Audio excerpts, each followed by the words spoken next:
তো এখন আমরা চলে এসেছি এই বালতালের পথে অমরনাথ যাত্রার জন্য। এখন আমরা দাঁড়িয়ে আছি ডোমেলের গেটে। বালটাল থেকে, শ্রীনগর থেকে বালটালের দূরত্ব হচ্ছে আপনার মোটামুটি 14 কিলোমিটার এবং বালটাল থেকে ডোমেলের দূরত্ব হচ্ছে 3 কিলোমিটার। এই পথ আপনি পায়ে হেঁটে আসতে পারেন বা এখানে ফ্রি বাস সার্ভিস আছে এবং এখানে প্রচুর ভান্ডারা আছে এবং চারিদিকের দৃশ্যটা আমি আপনাদেরকে দেখাচ্ছি। দেখুন, ওই যে উপরে হেলিকপ্টার যাচ্ছে, দেখুন হেলিকপ্টার সার্ভিস আছে। আর এই দিকে দৃশ্যটা দেখুন,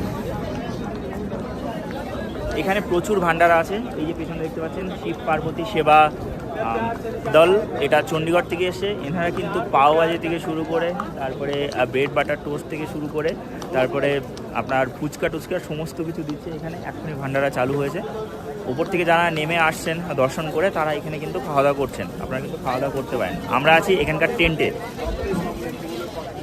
টেন্ট আমাদের নিল দুজনার 1000 টাকা এবং 1000 টাকাতে মানে কি আমরা এক রাত থাকবো। কালকে আমরা এখান থেকে ভোর বেরিয়ে যাব এবং যদি শেয়ারিং বেসিসে নিতেন তাহলে 300 টাকা করে পার হেড পড়তো। চেয়েছিল, আপনি বার্গেন করলে হয়তো 200 টাকাতেও হয়ে যেত।